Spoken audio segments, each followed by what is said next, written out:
Welcome to Wicked Week here at Darkcast Network. I am your host, Gina, from the Weird True Crime podcast, and I will be your host this week.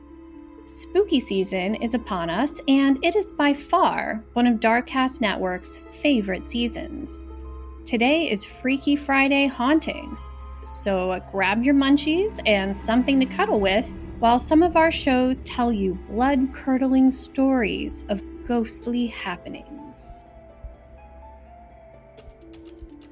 Hey, this is Autumn from Autumn's Oddities podcast, proud member of Darkcast Network. Please enjoy this tale of the ghosts of Edinburgh Castle. Known as the most haunted place in Scotland, Edinburgh Castle has had reports of ghosts and paranormal activity going back hundreds of years. There have been thousands of claims by visitors and staff members, including apparitions, feelings of being touched and pulled, also feelings of being watched, shadowy figures, mists, green lights, sudden temperature drops, the usual stuff, and people suddenly becoming just overcome by emotions. The most common experience is the sighting of apparitions. The sighting of an older man in a leather apron has been seen, as well as a terrifying little headless drummer boy, and of course, the Grey Lady, or Janet Douglas. Other reports include a poltergeist in the castle dungeon and a regular sighting of ghost dogs in the castle's dog cemetery, the most notable being Greyfriars Bobby. The legend of the little drummer boy goes back to 1650 when his headless ghost was spotted playing an old Scottish war tune along the battlements. His spirit appeared when Oliver Cromwell's men were laying siege to the castle, therefore giving credence to the belief that the boy appears when the castle is under attack. He's just trying to defend his sweet castle. Nobody knows who this apparition could be, but anyone living today hasn't witnessed this phenomenon, as Edinburgh Castle hasn't been under threat since the Jacobite uprising in 1745. You're getting a history lesson along with the scary story. Several centuries ago, a secret network of tunnels was discovered underneath Royal Mile that went from the castle towards Holyrood Place. To find out where they lead, the brave souls of the time sent a young piper boy to search the tunnels for them. He set about playing his bagpipes, and the people above followed the sound. The sound was clear for a time until the bagpipes abruptly stopped near Tronkirk on Royal Mile. Several search parties were sent down to locate the boy, but the poor piper was nowhere to be found. Disturbed by the boy's disappearance, the city council ordered that the tunnels be sealed, never to be reopened. Since his disappearance, the little boy playing his bagpipes can be heard from underneath the Royal Mile. Visitors still report this phenomenon to this day. The story of Janet, or the Grey Lady, is a tragic one. Caught in the middle of a family feud, she would ultimately be executed by King James V of Scotland. She was related to her brother was Archibald Douglas, the 6th Earl of Angus, who was the king's stepfather and very, very much hated by the king, and with good reason. He imprisoned him as a young boy. Yeah, I would hold a grudge too, I think. James held a grudge, he did, against Archibald and all the Douglas family. And in 1537, Janet was convicted of trying to poison James, and she was also accused of witchcraft. However, such evidence was very difficult to prove or, obtain in any way. So James had her servants and friends tortured until they gave him the evidence that he needed. Janet was subsequently convicted and burned at the stake outside Edinburgh Castle on July 17th, 1537, with her young son forced to watch. Shortly after her gruesome death, people witnessed the Grey Lady walking throughout the castle, weeping. I can imagine. There has been a defensive fort on the site of Edinburgh Castle since the Iron Age, and in 638 AD, it served as a defensive stronghold for the Celtic-speaking natives when the Germanic forces attacked and claimed the settlement. The Germanics changed its name from Din Iden to Edinburgh for the first time. Then in 1296, God, these are a long time ago, aren't they? It was overthrown by Edward I of the Scots, and then again by Robert Bruce, who called for it to be burned to the ground. It was rebuilt by and became home to Mary, Queen of Scots, until she was exiled to England A lot of exiles, a lot of executions. I can see why it's haunted. After which the castle was then partially destroyed by the English, and it was then rebuilt again in 1574. James VII of Scotland lost his throne to William of Orange in 1688, and the Jacobite uprisings aside in the 18th century, it has remained undamaged ever since. So that would account for why the little headless drummer boy has not been seen again. If you would like to see the ghosts, the castle still exists. It offers tours, and I would wager you will probably see a ghost, since there have quite literally been thousands of apparition sightings. It's not just like a feeling or a mist, although people have witnessed that as well. But apparently, like, you have a really good shot of seeing an actual ghost if you visit Edinburgh Castle. It's a bucket list trip for me. Let's all organize one. Let's do it together. And we can all witness for ourselves the ghosts of Edinburgh Castle.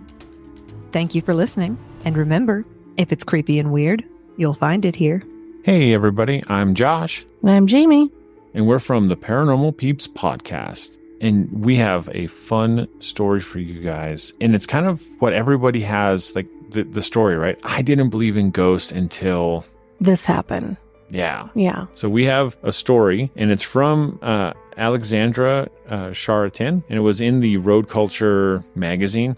And it says, I did not believe in ghosts until I spent a night alone at the notoriously haunted Stanley Hotel.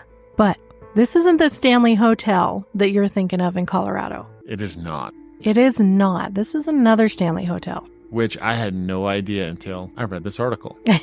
Me neither. So this Stanley Hotel is actually in upstate New York. Okay.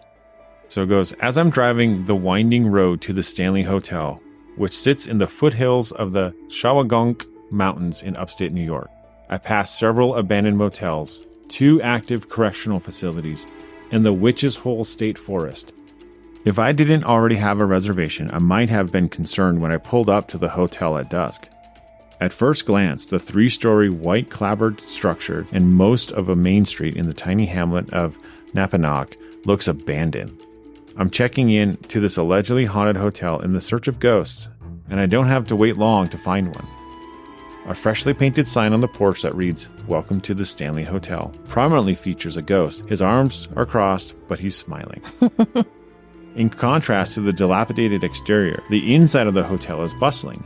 2 couples check in ahead of me, and when I step up to the counter, manager Kim Vitale asks, how many people are in my party? Just me, I say. A woman behind me gasps. You're brave, she says. The Stanley Hotel has more than embraced its spooky reputation. Now officially called the Haunted Stanley Hotel, they offer private investigations, provide a list of the most haunted rooms, and share evidence in the form of videos and electronic voice phenomenon, EVP recordings. A stained glass window above the entrance declares, the spirits are in. In addition to a continental breakfast, my overnight stay includes a 5-hour staff-led paranormal investigation from 8 p.m. to 1 a.m., followed by free time to investigate at my leisure. They provide equipment, flashlights, K2 meters, vibration balls, temperature sensors, frequency scanners, and encourage guests to bring their own. They have a lot of stuff. That's actually kind of nice. There are a few ground rules, but they're simple. No weapons or alcohol are allowed on the premise. Guests should talk in a normal voice. Whispering may be mistaken for an EVP. Take photos with flash and in 3s and record everything. It's okay to be skeptic and a non-believer, but I ask that you keep an open mind, Vitale says. The hotel is fully booked for the night and for the rest of October, so we split into groups of 3. I've booked Maddie's room, located in the former Bordello area on the 2nd floor. I'm the only guest flying solo. My room is part of the active investigation area, meaning that my door must remain open until 1 a.m. The rooms are cozy and eclectic. In fact, the scariest thing at the Stanley Hotel might just be the overload of contrasting pattern. Vitale and the hotel's new owner, Kelly Hammerling, conducted ghost investigations on the property for years before it became their full-time jobs. When people suggest that the pair is being paid to perpetuate the hotel's haunted reputation, Vitale tells them, I was here for 8 years and I didn't get a dime. Kelly and I did it every weekend because we loved it and had the passion for it, for the history and the spirits and what goes on behind these doors. In 1845, Thomas Rich erected his eponymous Rich Hotel on the Napanock's main street. The hotel changed owners several times through the years, and in 1895, a fire destroyed the entire original structure. The hotel was quickly rebuilt and reopened to guests just a few months later. James Shanley, an Irish immigrant, purchased the hotel in 1906 and added the barn-like addition onto the back. It initially housed a barbershop and later functioned as the gentlemen's quarters for the second-floor bordello. James married Beatrice Rowley at the hotel in 1910, and the Shanleys, who had ties to the Irish Mafia, were well known and respected in New York City, just 2 hours south of Napanoch. Hammerling says that when Shanley descendants visited the hotel recently, they told her Times Square was almost named Shanley Square, and claimed that the gangs of New York is loosely based on their family. Beatrice was good friends with Eleanor Roosevelt, and Thomas Edison stayed at the hotel. When the Shanleys got into trouble serving alcohol during Prohibition, the Roosevelts helped clear their name. Today, the hotel has a Roosevelt room in their honor. The Shanleys were known for their elaborate parties, but there was tragedy too. The couple had 3 children, but none of them survived longer than a few months. Rosie, the 3-year-old daughter of the Shanley Hotel's resident barber, fell down a nearby well and died. A local preacher's daughter, Helen, was only 9 years old when she was lured with the promise of a lollipop to a nearby swamp and murdered by Alfred Volkman, the son of a butcher. Volkman spent time in Hudson Valley's notorious Sing Sing prison before he was executed. Both spirits are reportedly still frequent guests at the Shanley. When Helen asked for a pink dress, Hammerlin obliged. It currently hangs in the room in which Beatrice's sister Esther died. Over the years, Hammerling says she has made contact with more than 30 different spirits. They come and go, she says. We may hear from some for 4 or 5 days straight and then not hear from them for weeks. We don't know why. We don't know where they go. If we knew, then we'd be dead. We'll know someday, but just not for a while. Not yet. Not yet. So, get into a couple of the hauntings. There's a man who whistles, several children, and even a ghost cat named Sweet Thing. Recently, a guest asked Frank how he died, and according to Vital, he replied, a gunshot in the pub. Hammerling says that Frank has strangled her twice, and when she told a group, he replied, via EVP, you liked it. That's the kind of sense of humor Frank has, Hammerling says. Vital and Hammerling clearly appreciate all of their guests, both physical and metaphysical, and are humble about the chain of command. This is an actual haunted hotel, and we respect our spirits, Vital says. This isn't our home, this is their home. The hotel spirits are known for producing some very clear EVPs, even if it's not always obvious during the nightly ghost hunts. Searching for spirits can be hit or miss, and there's no money-back guarantee. They can be there talking to us right now, and we wouldn't know until we play back the recording, Hammerling says. We don't know why some nights we have a tremendous amount of activity, and some nights it's quiet. After a particular quiet stretch, Vital asks if there's a skeptic in our group. I stay silent. But later I ask her why the presence of a skeptic may negatively affect a hunt's outcome. The spirits just won't bother, she says. But don't they want to prove they exist, I ask? It takes a lot of energy to contact us, Vital says. They don't want to waste their time. Ghosts have nothing to prove. That is true. It is true. They don't have to prove that they exist.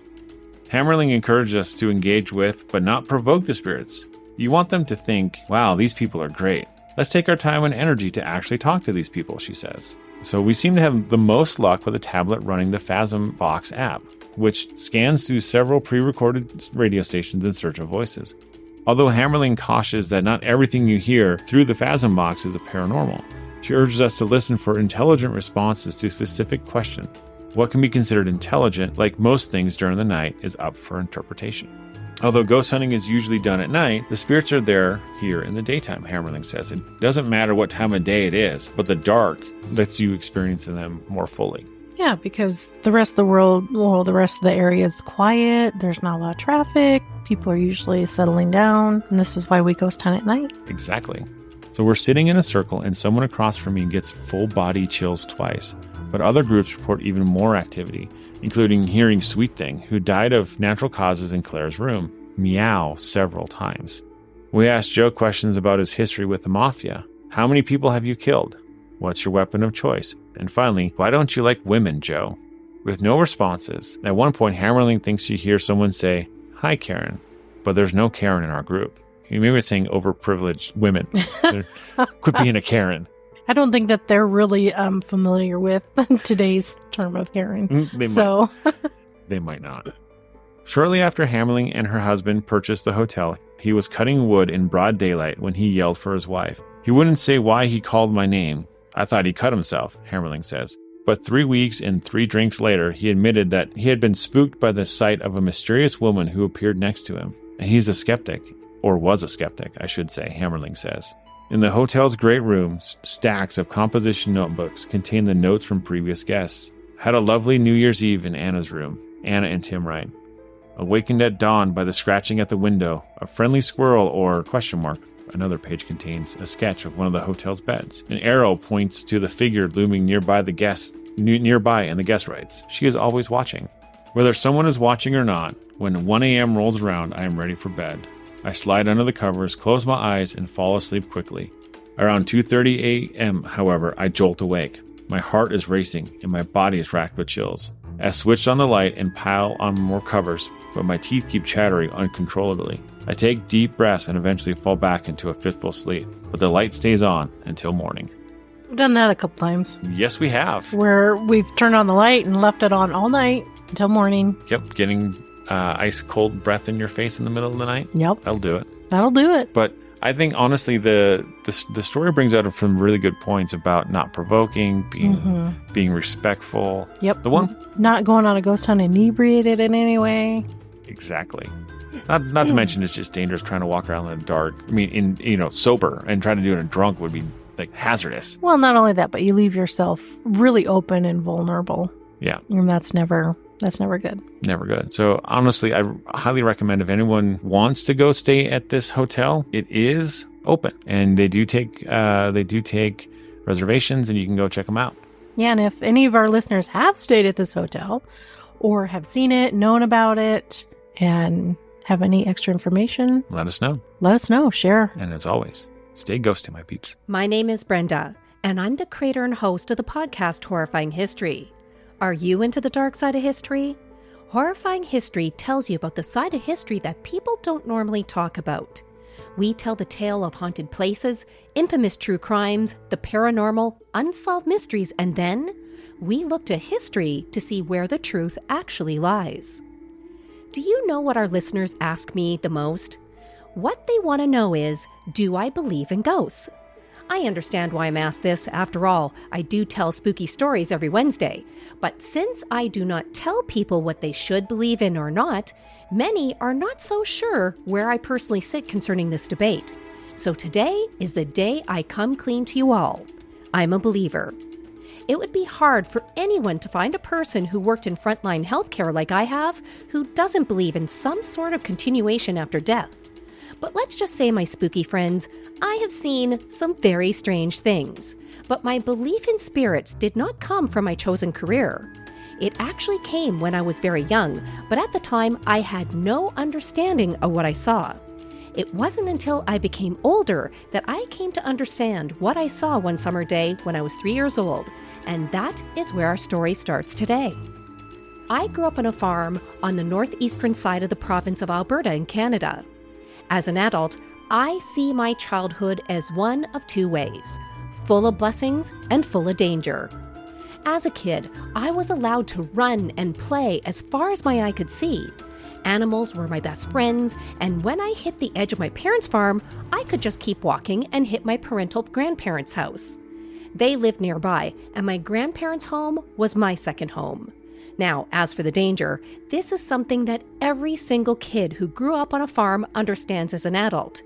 There are sharp and pointy things everywhere, poisonous chemicals, wild animals, and very little direct parental supervision.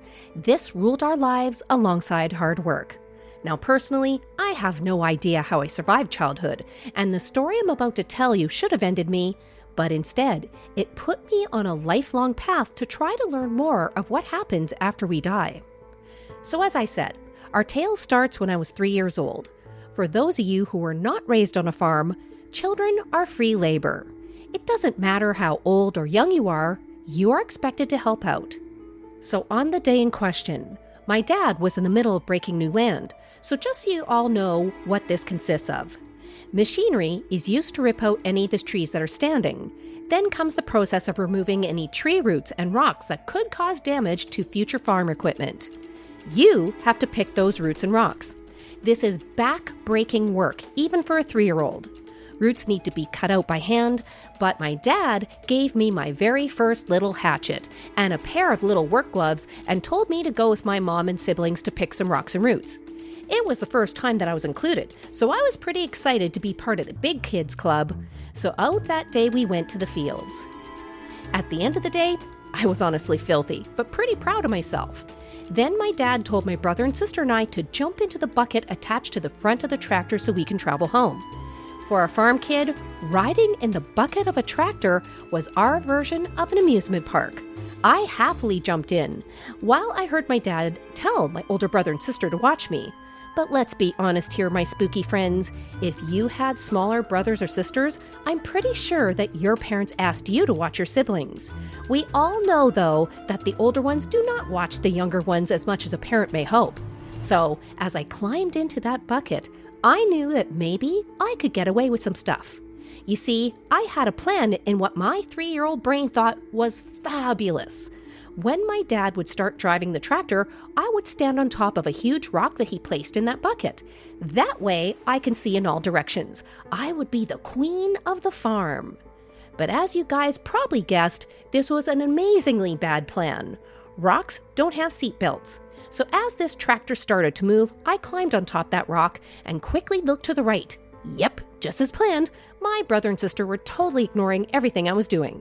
I decided that this was my time to stand up, and as soon as I did, that tractor hit a bump.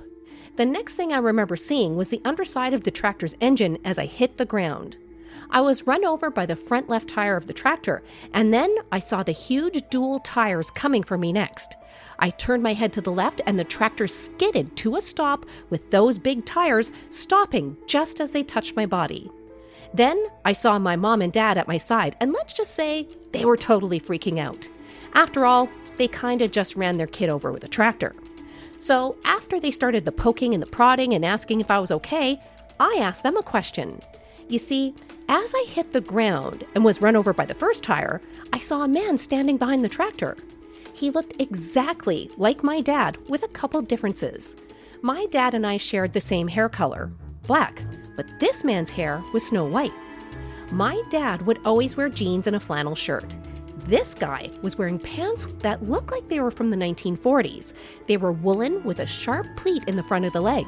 He also wore suspenders, and my dad never wore suspenders. This guy also wore a white ironed long-sleeved shirt, and my dad, he was all about the plaid. So I asked my parents, who's the man behind the tractor? My mom and dad then told me nobody was there. What was I talking about?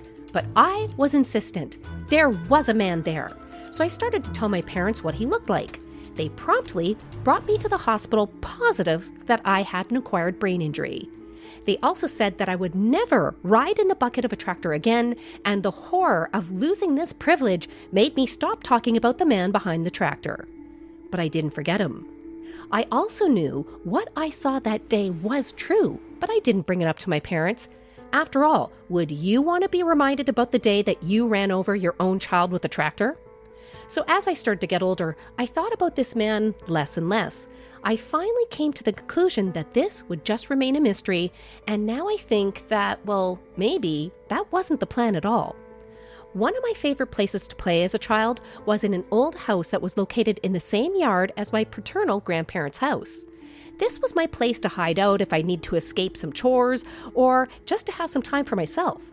It was a handmade log cabin that had a porch on the front of it.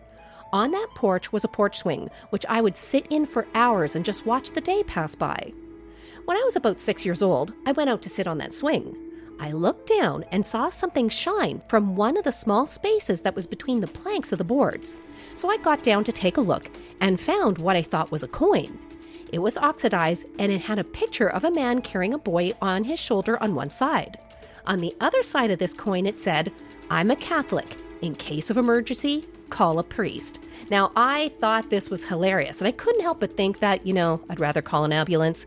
But it was that very second that I knew that this coin would be my good luck charm. And it honestly was. For every quiz or school test that I did, that coin was in my pencil case. If I went on a trip, the coin was in my pocket. Every major life event, that coin was with me.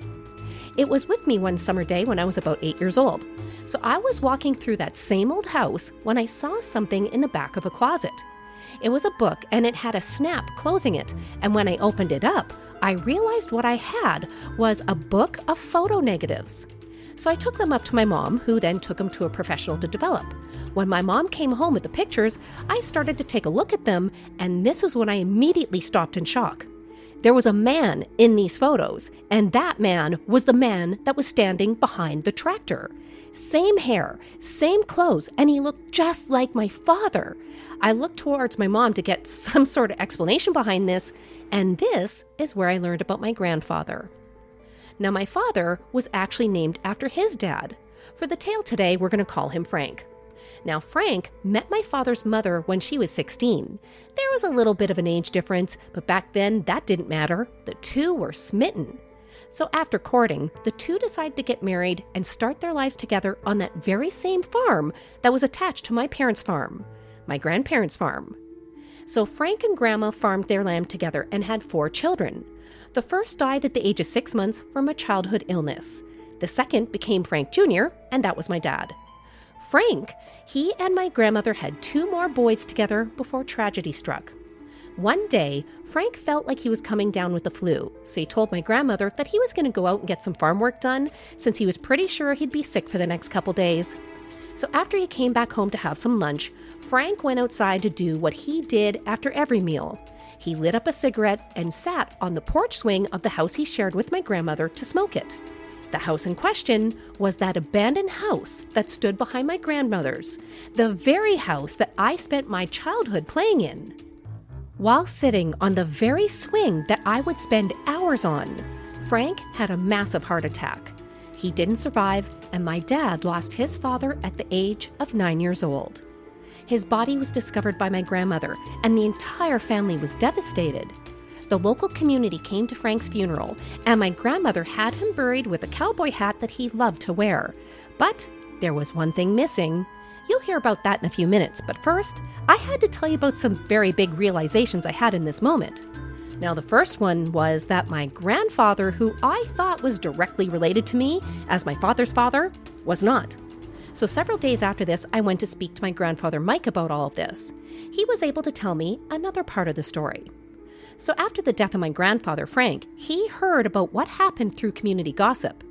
Mike and his siblings grew up near my grandma, and they were all old school friends. So when he heard about how his friend was now a widow with 3 small boys, he and his brothers knew that they had to go and help her out. So they would all regularly go to my grandmother's house to help her farm the land. Now, I'm going to directly quote my grandfather Mike here in what he said next. After a couple years, I became the luckiest man in the world when your grandmother and I fell in love. Not only I gained my beautiful wife, but a whole family at once.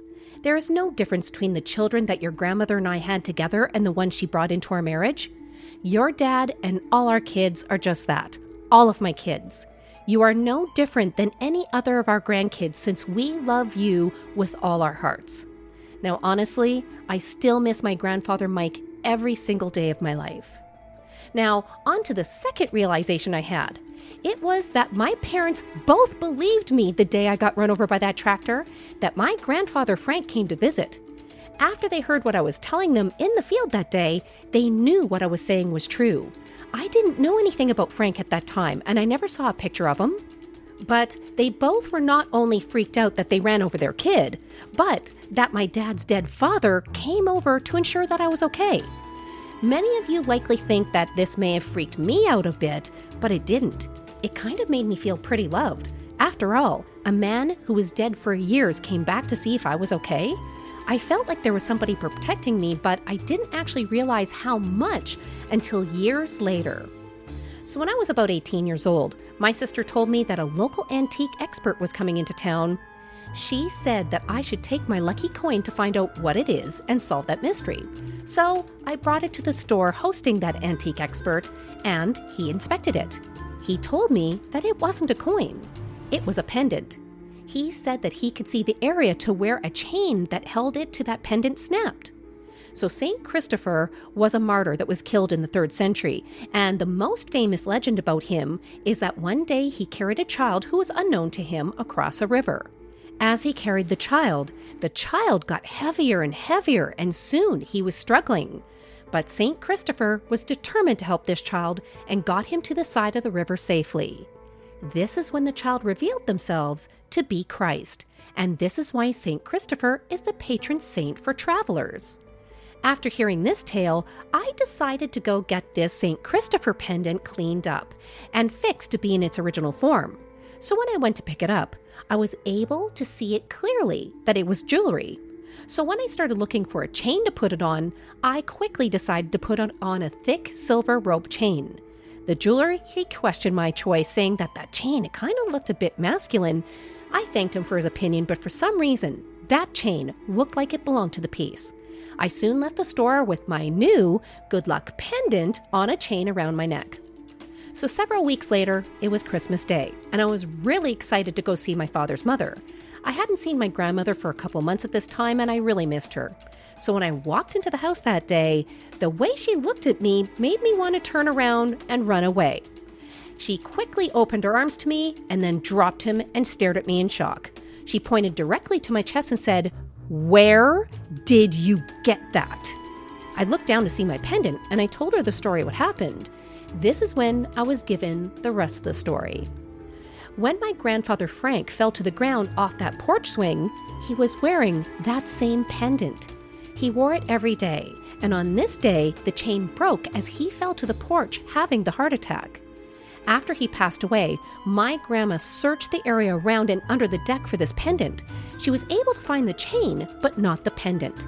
Now, she was heartbroken and felt, well, that's the end of the story. But she never expected that over 40 years later, that she would just turn around and see this pendant on the neck of her granddaughter. She also never expected it to be what looked like on the exact same chain that Frank wore the pendant with. At this point, I was honestly in shock. So my grandma then quickly got up and she went to her bedroom. She pulled out that original chain, and it was a rope chain that was the same length and appeared to look like the one that I wore. I immediately took this off and I tried to give it back to Grandma, and she refused it. And she said, "This was clearly not meant for me. It was meant for you.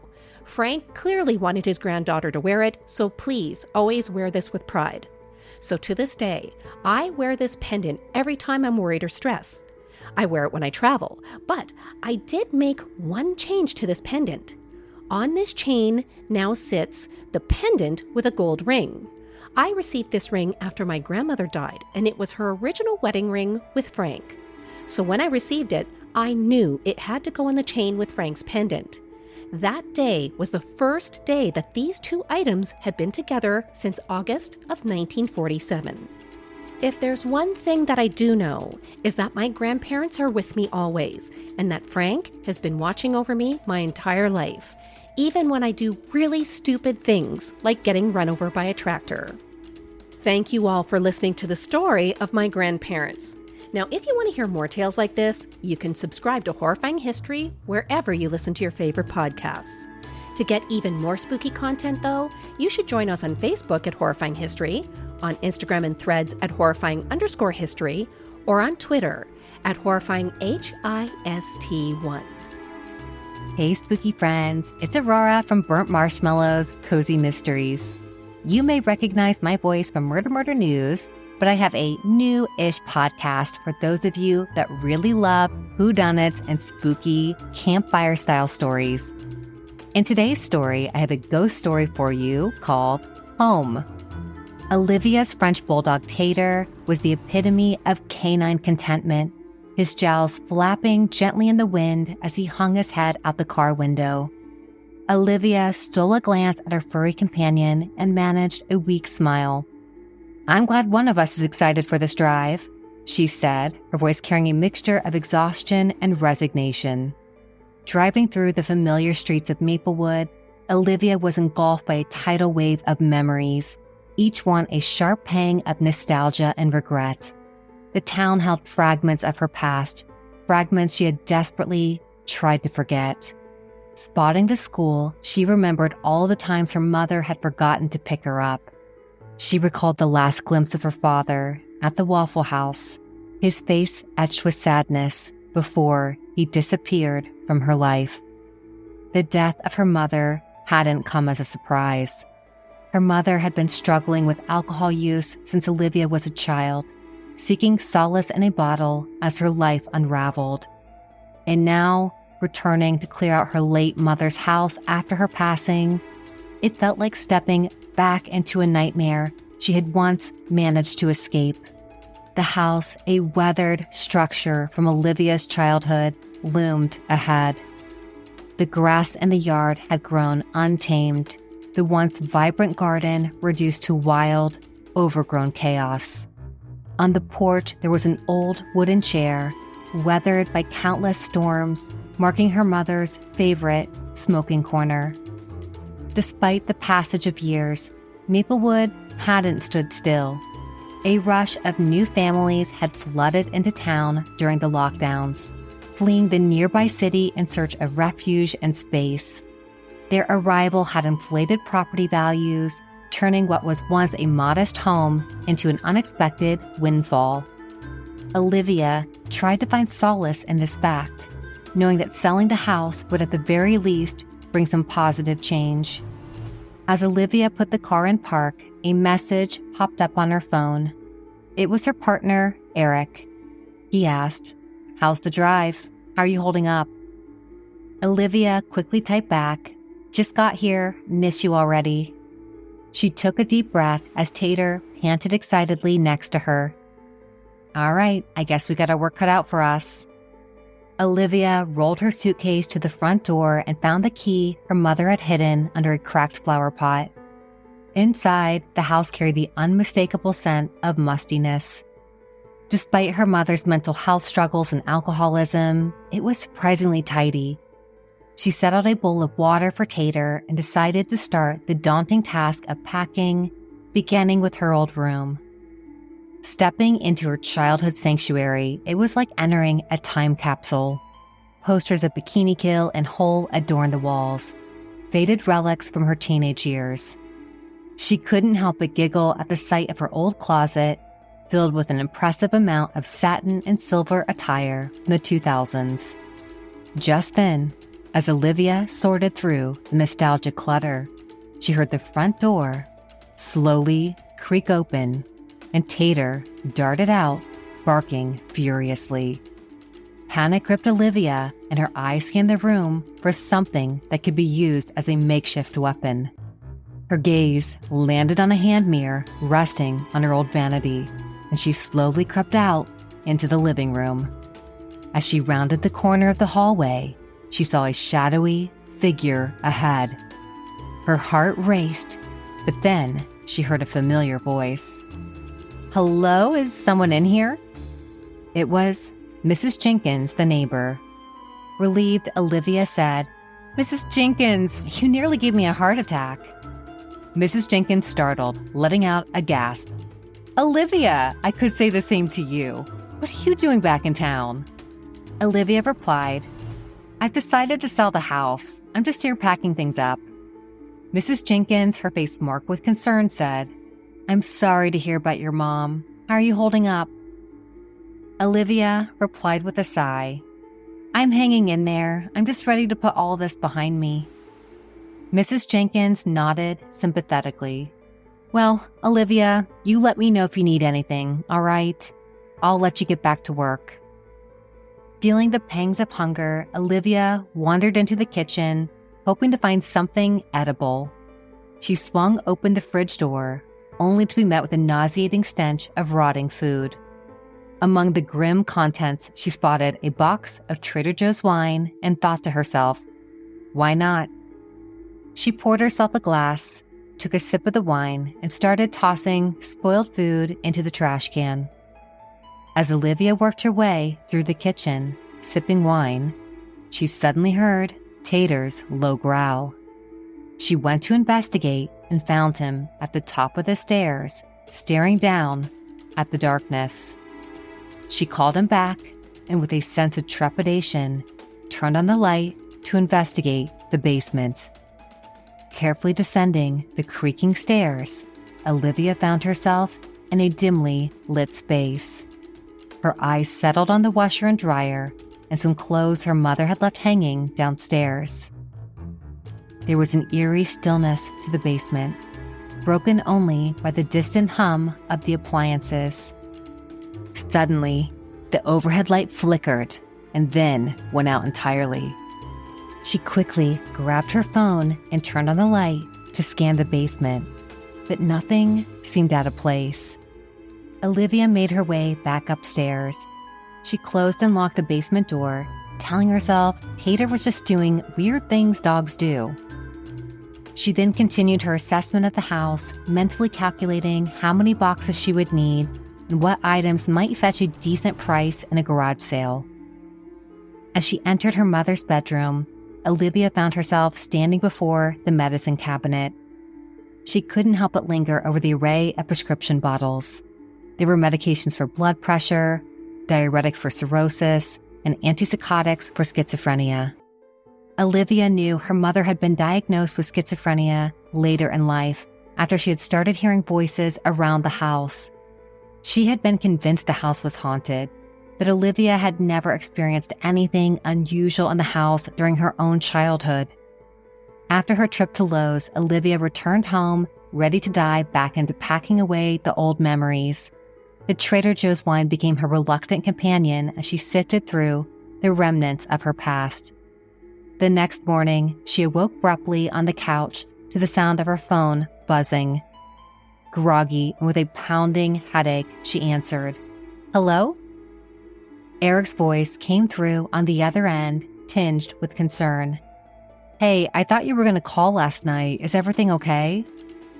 Olivia's mind raced as she tried to piece together last night's events. "I'm sorry. I guess I must just have had a little bit too much wine and fell asleep early." Eric's concern deepened. "Are you sure you don't want me to head out there and help?" Feeling embarrassed about her behavior, Olivia replied, "Let's save those vacation days and do something fun after we get rid of this house." She hung up and headed to the bathroom, hoping a long, hot shower and some ibuprofen would help shake off this hangover. After finding a towel and pouring a glass of water, she went to the medicine cabinet to find pain meds. However, as she opened the mirrored cabinet, her blood ran cold. There, scrawled in an eerie handwriting, were the words, "I'm still here." Panic coursed through her as she looked around, searching under beds and in closets. Had someone broken into the house? The doors were all locked, and there was no sign of forced entry. Was it her hangover playing tricks on her? She took a deep breath and tried to calm herself. Maybe it was just her imagination, or perhaps her mother's presence lingering in the house. Determined to regain her composure, she decided to continue with her morning routine. The sooner she packed up and left this place behind, the better. As Olivia continued to make her way through the house, she found herself in her mother's closet. Among the colorful assortment of caftans that had long been her mother's uniform, something on a high shelf caught her eye. A set of journals, neatly lined up and forgotten, had remained hidden for years. Olivia had never known her mother to keep a journal, and the presence of these intimate writings felt like a breach of privacy. Nevertheless, she couldn't resist the pull to take a look. She sat on the edge of the bed, Tater happily joining her, offering his belly to be pet. Olivia chose one of the journals, and with a mixture of curiosity and trepidation, she opened it. The entries she found within were deeply disturbing. Her mother had documented her descent into alcoholism in harrowing detail. The entries painted a picture of her feeling like she was losing her memories, of her yearning to stop, to feel healthy again. However, what disturbed Olivia the most was the revelation of how long her mother had been dealing with hallucinations. Her mom's words described the unsettling feeling, of being watched, the persistent sensation of someone's presence in the house with her. She wrote of her struggles with the constant dread that enveloped her, the ever-lingering paranoia that made her question her own sanity. Most heartbreaking of all was her mother's belief that no one believed her, that she was trapped within a reality that no one else could see. In these private pages, her mother had expressed a desperate desire to leave the house, to escape the force that seemed to hold her captive. As Olivia read on, she couldn't help but feel a growing sense of guilt and sorrow for having not understood the true extent of her mother's suffering. Returning to the boxed wine in the fridge as she sorted through the belongings, Olivia continued her work with a sense of melancholy. As the day wore on, the wine began to take its toll, and Olivia, tipsy and weary, settled on the couch to watch a movie. The soothing familiarity of the film lulled her into a nap. However, her slumber was abruptly interrupted by the sound of Tater growling. Startled, Olivia opened her eyes to find a shadowy figure of a woman hovering above her.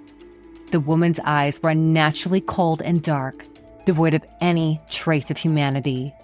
Her hair glowed with an eerie red hue, and her shape seemed to envelop the room. Fear gripped Olivia, and she let out a piercing scream as she sat up, Tater barking wildly in response. But as her senses sharpened and the adrenaline coursed through her, Olivia realized that the menacing figure had disappeared. The room was once again empty, and it left her bewildered and shaken. None of it made any sense. Had she been dreaming, or had the wine played tricks on her already disconcerted mind? Shaking her head to clear her thoughts, she made her way to the kitchen, her hands trembling. Perhaps another glass of wine would help soothe her nerves and bring back a semblance of normalcy. The following morning, Olivia woke up feeling utterly exhausted. She had been plagued by unsettling dreams of the mysterious woman hovering above her, her own transformation into that same inhuman figure. Her head throbbed relentlessly as she staggered into the kitchen, her eyes falling on a forgotten bottle of vodka in a cabinet. She decided to mix a drink, hoping it would take the edge off the events of the past days. In an attempt to clear her head, she repeated her routine of a hot shower and ibuprofen, hoping to shake off the lingering effects of yesterday's wine-fueled endeavors. As she got dressed and wiped the steam in the bathroom mirror, her breath caught in her throat. Reflected in the misty glass was the woman from her dreams, her eyes devoid of humanity. Olivia let out a scream and stumbled back. When she mustered the courage to look again, her own reflection stared back at her, normal and unthreatening. Suddenly, there was a knock on the door. Olivia's heart raced as she opened it, finding Mrs. Jenkins standing there, a look of genuine concern etched on her face. "Is everything all right, dear? I heard a scream," she said, her voice laced with worry. Embarrassed and unsure how to explain what she had seen, Olivia replied, "Oh, just clearing out some old ghosts from the house." Mrs. Perkins, her expression softening with understanding, said, "You know, I never realized how much you look like your mother." Olivia glanced down and realized she must have unknowingly slipped into one of her mother's caftans, holding a glass of wine. Mrs. Perkins continued, her tone gentle. "How's the packing going? I don't see it for sign sale yet." Considering her words for a moment, Olivia hesitated before finally saying, "You know, I've decided not to sell. I think I'll stay after all." Thanks for camping out with Burnt Marshmallows. Join me every Tuesday for another original story of crime-solving spirits, urban legends, Bigfoot. We've got it all. Happy Halloween, spooky friends. Hi guys, I'm Courtney, the host of the Book of the Dead podcast. a true crime podcast focusing on lesser known crimes and unsolved cases. But today I have for you a different story. The story of a haunting that inspired a movie. This is the story of the haunting in Connecticut. The Snedeker family were like any other family in America. Middle class, comprised of a mom, Karen, her husband, Alan, and their 4 children, Philip, Bradley, Alan Jr., and Jennifer. Carmen's niece, Tammy, also lived with them. When their son Philip was very young, he was diagnosed with Hodgkin's lymphoma. And because of his diagnosis, the Snedekers traveled long distances to the University of Connecticut Hospital for treatment. Obviously, this takes quite a toll on a family, all of that traveling, so they looked for a house closer to the hospital. Soon, they found what looked like the perfect home, a historic building on 208 Meriden Avenue in Southington, Connecticut. It was 5 bedrooms, 2 bathrooms, with plenty of space for a large family. So on June 30th, 1986, the Snedekers moved in. Things went well for a while. They moved in with no issue. The children picked their bedrooms, and their belongings were loaded into the house. Everything was fine until Carmen made a very disturbing discovery in the basement of the home. Among the dust and the cobwebs were funerary items, equipment for embalming, and other materials that were needed to run a mortuary. Carmen claims that they had no idea that the home was once a funeral parlor, that when they toured the home, she couldn't even enter the basement because renovators and contractors had blocked the basement door. The home's owner, Daryl Kern, confirmed that the home was indeed a funeral parlor at one point, a funeral parlor called the Hallahan Funeral Home, and it was in operation for decades prior to becoming a residential building. However, he claims that he did in fact tell the family that it was a funeral home. This revelation did not stop Philip and Bradley from claiming the basement as their own bedroom. They wanted a private space, and this was a big area with plenty of room for the 2 of them compared to the bedrooms in the upper floors. According to legend, they reportedly slept in the casket room, down the hall from where the embalmings were conducted. But the family would not know peace from the first night that they stayed in their new home. The paranormal activity started almost immediately, as soon as the sun set, and Philip was their primary target. Carmen claimed that Philip would see a young man with long black hair, and this man would talk to Philip every day. Sometimes he would threaten Philip, other times he would stand and watch him. Other times he would say his name, terrifying him. Soon enough, however, the activity spread to other family members, and it wasn't just a ghostly apparition watching or speaking to them. Carmen claimed that while she mopped the floor, the water turned into blood and smelled like rotting flesh. But most shocking was the claim that Carmen and Alan had unknown forces assaulting them in the night. And they say that when this started, the apparitions took a deeper interest in Philip. Soon enough, his personality began to change. He was irritable and reckless and cruel, so cruel to his siblings. He locked his brother in a chest and walked away. He would spin his brother Bradley on a gurney over and over again until Bradley begged and begged and begged him to stop. Finally, the attacks from Philip escalated and he attacked Tammy, and he was forcibly hospitalized for 45 days, eventually being diagnosed with schizophrenia, after he confided in them about the entities that he was seeing.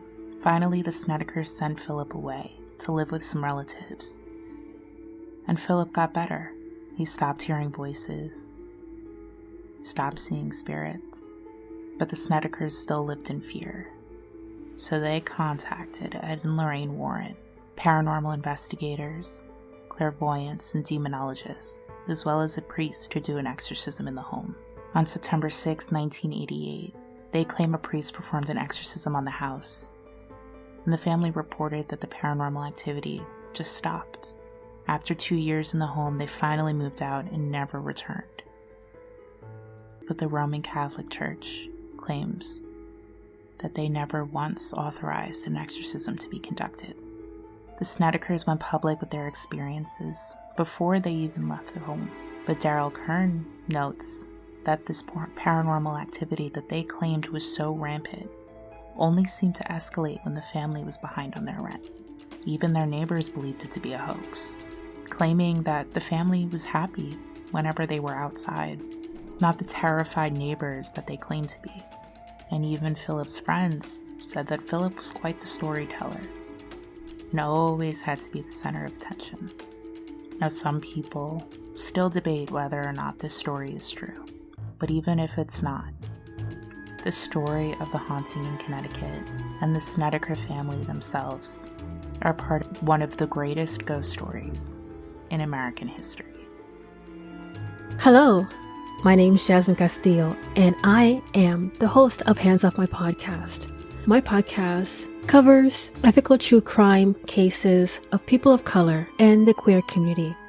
And I will be talking about the haunted Donkey Lady Bridge in Texas. Now, San Antonio has its very own Anna Mother that hides out under a mysterious country bridge. The old Applewhite Bridge is only about half an hour's drive away south from downtown San Antonio. This bridge is locally known as the Donkey Lady Bridge. It is reported that the Donkey Lady Bridge is haunted by the ghost of a woman who was disfigured in a fire. As such, it has become a local landmark steeped in folklore and urban legend. Located on the outskirts of San Antonio, Texas, this bridge is a source of intrigue and mystery. Her story dates back to at least 1950s, but it could be even earlier, as far back as the 1800s. However, the versions of the story are largely consistent with only minor variations. Just like the typical folklore, there are several versions of the legend of the Donkey Lady. One tells the story of a woman whose husband started a fire in their house. This fire kills their 2 children and the husband. The wife was left horribly disfigured. The most common version of the legend tells of a woman who lived on a farm with her husband and a donkey. The woman was said to be cruel to the donkey, often beating and neglecting its care. One night, the husband, enraged by his wife's mistreatment of the animal, set fire to the home. The woman was caught in the blaze and was severely burned, her face becoming disfigured beyond recognition. In some of these other versions of the story, her soul merged with that of her domesticated donkey. In others, she is said to have been driven mad by the fire, and now roams the area around the bridge, attacking anyone who dares to cross it. Legend says that when her physical injuries healed, her face was saggy, and her fingers had fused together, making them look like hooves. Thus, she earned the name Donkey Lady. Legend says that she went crazy mourning the deaths of her children and remained in the area of Bexar County. She haunts the swampy land near the bridge called the Donkey Lady Bridge. Another spin-off on this folklore is that a traveler started the fire. Allegedly, a wealthy merchant's son was passing by the farm when he began to tease a horse or mule on the property. In response, the animal bit him. He then proceeded to beat the animal until the woman and her husband heard the creature's cries. They ran outside and threw rocks at the son, who ran away shouting that he would get revenge. That night, he returned with an angry mob and set the house ablaze. The woman emerged from the fire. Though many of the details about the Donkey Ladies are not agreed upon, they all hold the Donkey Lady haunts the area around Elm Creek and the bridge that runs over Elm Creek. Those who have ventured near the bridge at night have reported hearing strange noises, such as the braying of a donkey or the woman's wails. Some have even claimed to have seen her apparition, a figure with a donkey's head and glowing eyes. According to local lore, if you visit the bridge after dark and call out her name 3 times, she will appear before your eyes. Although there are no solid proof that this mythical creature exists, many people have reported seeing her in the swampy, overgrown bog surrounding the bridge. Now, if you're brave enough to visit the Donkey Lady Bridge, be sure to do so with caution. It is important to be aware of the dangers of trespassing on private property. The bridge is located on a working ranch, and the landowners have been known to call the police on trespassers. Some visitors to the bridge claim to have spotted a person with a donkey's face. Others reported finding hoof-like indentations on their car. Many claim to hear the sound of rushing hooves. Some visitors don't claim to see anything on the Donkey Lady Bridge, but they do feel like they're being watched. Most of the stories include damage to their cars, blood on the windshields, and visions of a woman with a deformed head and hoof-like hands. Locals and visitors alike tell these stories. Like this story, the father and his 2 sons were terrified as they watched the strange creature approach their truck. After quickly gathering their camping gear, the father told his boys to jump in the truck as fast as they could. The creature was now on the windshield, pounding it with its deformed hands and shrieking at them. Reacting quickly, the father slammed on the brakes, which sent the beast flying off of their vehicle. With a sigh of relief, they drove away from this frightening encounter. Eventually, the Donkey Lady retreated into the woods. When the father and son returned, no one would believe their story until they saw the truck with its broken windshield, dented hood, and scratched paint. The folklore is worth reading about, and the trailheads around the bridge are a lovely visit. Just be aware, if the Donkey Lady doesn't get you, the ivy, snakes, and feral hogs might. Thank you for joining us for Darkcast Network's Wicked Week. Join us tomorrow for spooky true crime stories. Again, I'm Gina from Weird True Crime, and this has been a Darkcast Network production. Come to the dark side. We have cookies.